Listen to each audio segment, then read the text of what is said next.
Halo, perkenalkan nama saya Dio Arif Aprianto. Saya peserta latsar CPNS Kementerian ATR BPN gelombang 2, angkatan 2, kelompok 3. Unit kerja saya di kantor Pertanahan Kabupaten Manggarai Timur. Pada kesempatan kali ini, saya akan mempresentasikan materi tentang akuntabilitas, nasionalisme, dan etika publik. Untuk yang pertama, saya akan menjelaskan tentang akuntabilitas. Apa sih akuntabilitas itu? Akuntabilitas dalam banyak hal sering disamakan dengan responsibilitas. Meskipun mengandung makna yang sama, yakni bertanggung jawab, namun responsibilitas merujuk pada kewajiban untuk bertanggung jawab, sedangkan akuntabilitas adalah kewajiban terhadap pertanggungjawaban yang harus dipenuhi oleh individu atau institusi. Oleh karena itu, akuntabilitas bersinggungan erat dengan sektor publik di mana bentuk dan pelaksanaan tanggung jawab diwajibkan untuk terpenuhi melalui beragam mekanisme standarisasi yang akan dievaluasi oleh otoritas yang lebih tinggi atau disebut akuntabilitas vertikal dan masyarakat luas atau akuntabilitas horizontal. Akuntabilitas merujuk pada kewajiban setiap individu, kelompok, atau institusi untuk memenuhi tanggung jawab yang menjadi amanahnya. Amanah seorang PNS adalah menjamin terwujudnya nilai-nilai publik. Nilai-nilai publik tersebut antara lain adalah 1. Mampu mengambil pilihan yang tepat dan benar ketika terjadi konflik kepentingan antara kepentingan publik dengan kepentingan sektor, kelompok, dan pribadi. 2. Memiliki pemahaman dan kesadaran untuk menghindari dan mencegah keterlibatan PNS dalam politik praktis. 3. Memperlakukan warga negara secara sama dan adil dalam penyelenggaraan pemerintahan dan pelayanan publik. 4. Menunjukkan sikap dan perilaku yang konsisten dan dapat diandalkan sebagai penyelenggara pemerintahan. Aspek-aspek akuntabilitas antara lain 1. Akuntabilitas adalah sebuah hubungan. Hubungan yang dimaksud adalah hubungan dua pihak antara individu atau kelompok atau institusi dengan negara dan masyarakat. Oleh sebab itu, dalam akuntabilitas, hubungan yang terjadi adalah hubungan yang bertanggung jawab antara kedua belah pihak. 2. Akuntabilitas berorientasi pada hasil. Hasil yang diharapkan dari akuntabilitas adalah perilaku aparat pemerintah yang bertanggung jawab, adil, dan inovatif. Dalam konteks ini, setiap individu atau kelompok atau institusi dituntut untuk bertanggung jawab dalam menjalankan tugas dan kewajibannya, serta selalu bertindak dan berupaya untuk memberikan kontribusi untuk mencapai hasil yang maksimal. 3. Akuntabilitas membutuhkan adanya laporan.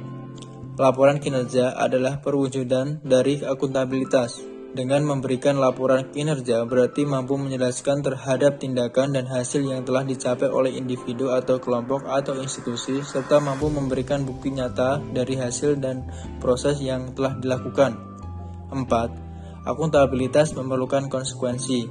Akuntabilitas adalah kewajiban menunjukkan tanggung jawab dan tanggung jawab menghasilkan konsekuensi. Konsekuensi tersebut dapat berupa penghargaan atau sanksi.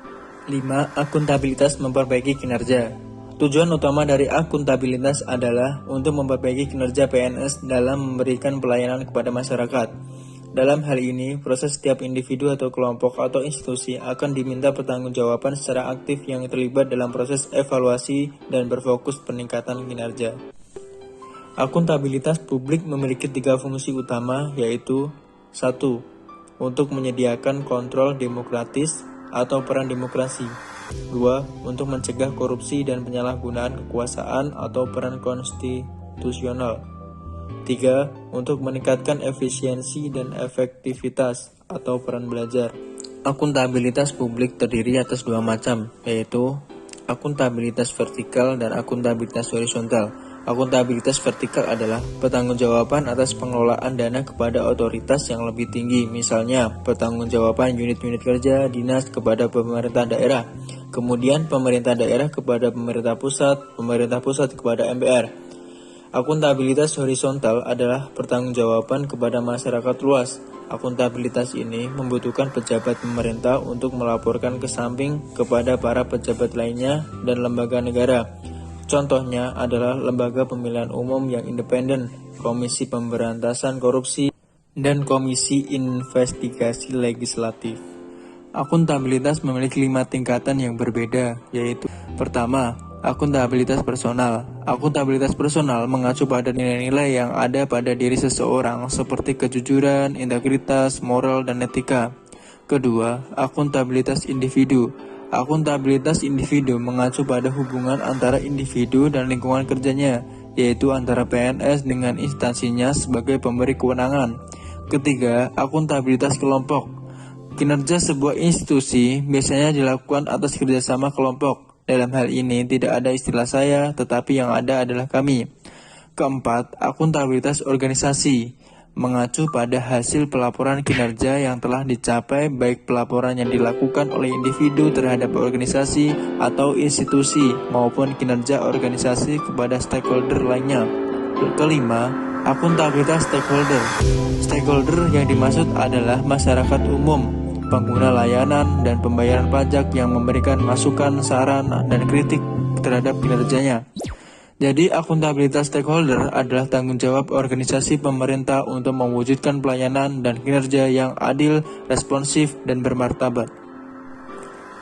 Dalam menciptakan lingkungan kerja yang akuntabel, ada beberapa aspek yang harus diperhatikan, yaitu kepemimpinan, transparansi, integritas, tanggung jawab, keadilan, kepercayaan, keseimbangan, kejelasan, dan konsistensi. PNS yang akuntabel adalah PNS yang mampu mengambil pilihan yang tepat ketika terjadi konflik kepentingan, tidak terlibat dalam politik praktis, melayani warga secara adil, dan konsisten dalam menjalankan tugas dan fungsinya. Selanjutnya, saya akan menjelaskan materi tentang nasionalisme.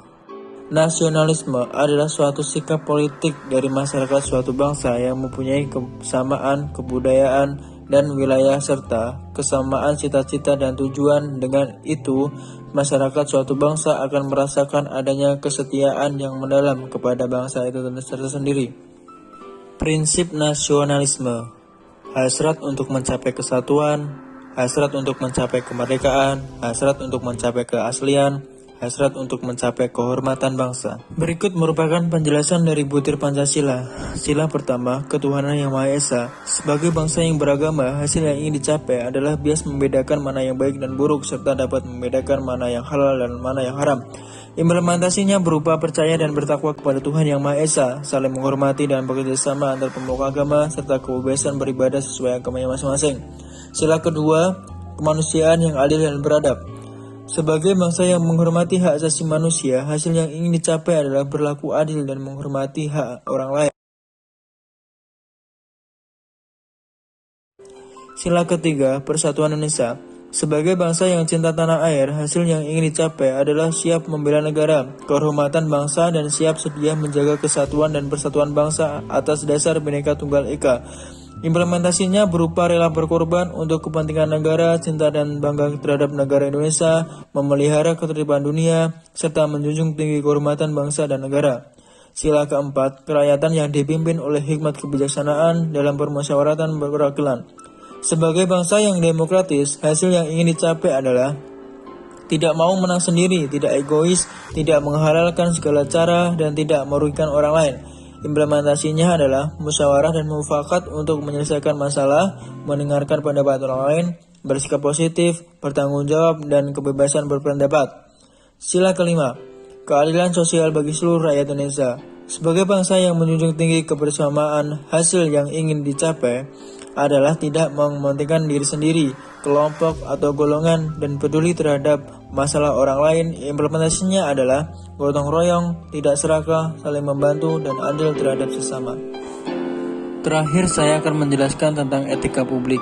Etika publik adalah refleksi tentang standar atau norma yang menentukan baik atau buruk, benar atau salah, perilaku, tindakan, dan keputusan untuk mengarahkan kebijakan publik dalam rangka menjalankan tanggung jawab pelayanan publik. Kode etik adalah aturan-aturan yang mengatur tingkah laku dalam suatu kelompok khusus. Sudut pandangnya hanya ditunjukkan pada hal-hal prinsip dalam bentuk ketentuan-ketentuan tertulis. Nilai-nilai dasar etika publik. Nilai-nilai dasar etika publik sebagaimana tercantum dalam Undang-Undang ASN, yakni sebagai berikut. 1. Memegang teguh nilai-nilai dalam ideologi negara Pancasila. 2. Setia dan mempertahankan Undang-Undang Dasar Negara Kesatuan Republik Indonesia 1945. 3. Menjalankan tugas secara profesional dan tidak berpihak. 4. Membuat keputusan berdasarkan prinsip keahlian. 5. Menciptakan lingkungan kerja yang non-diskriminatif. 6. Memelihara dan menjunjung tinggi standar etika luhur. 7. Mempertanggungjawabkan tindakan dan kinerjanya kepada publik. 8. Memiliki kemampuan dalam melaksanakan kebijakan dan program pemerintah. 9. Memberikan layanan kepada publik secara jujur, tanggap, cepat, tepat, akurat, berdaya guna, berhasil guna, dan santun. 10. Mengutamakan kepemimpinan berkualitas tinggi. 11. Menghargai komunikasi, konsultasi, dan kerjasama. 12. Mengutamakan pencapaian hasil dan mendorong kinerja pegawai. 13. Mendorong kesetaraan dalam pekerjaan. 14. Meningkatkan efektivitas sistem pemerintahan yang demokratis sebagai perangkat sistem karir. Kode Etik Aparatur Sipil Negara. Berdasarkan Undang-Undang ASN, kode etik dan kode perilaku ASN yakni sebagai berikut. 1. Melaksanakan tugasnya dengan jujur, bertanggung jawab, dan berintegritas tinggi. 2. Melaksanakan tugasnya dengan cermat dan disiplin. 3. Melayani dengan sikap hormat, sopan, dan tanpa tekanan. 4. Melaksanakan tugasnya sesuai dengan peraturan perundangan yang berlaku. 5. Melaksanakan tugasnya sesuai dengan perintah atasan atau pejabat yang berwenang sejauh tidak bertentangan dengan ketentuan peraturan perundang-undangan dan etika pemerintahan. 6. Menjaga kerahasiaan yang menyangkut kebijakan negara. 7. Menggunakan kekayaan dan barang milik negara secara bertanggung jawab, efektif, dan efisien. 8. Menjaga agar tidak terjadi konflik kepentingan dalam melaksanakan tugasnya. 9. Memberikan informasi secara benar dan tidak menyesatkan kepada pihak lain yang memerlukan informasi terkait kepentingan kedinasan. 10. Tidak menyalahgunakan informasi intern negara, tugas, status, kekuasaan, dan jabatannya untuk mendapat atau mencari keuntungan atau manfaat bagi diri sendiri atau untuk orang lain. 11. Memegang teguh nilai dasar ASN dan selalu menjaga reputasi dan integritas ASN. 12. Melaksanakan ketentuan peraturan perundang-undangan mengenai disiplin pegawai ASN. Dengan diterapkannya kode etik aparatur sipil negara, perilaku pejabat publik harus berubah. Pertama, berubah dari penguasaan menjadi pelayanan. Kedua, berubah dari wewenang menjadi peranan. Ketiga, menyadari bahwa jabatan publik adalah amanah yang harus dipertanggungjawabkan bukan hanya di dunia tapi juga di akhirat.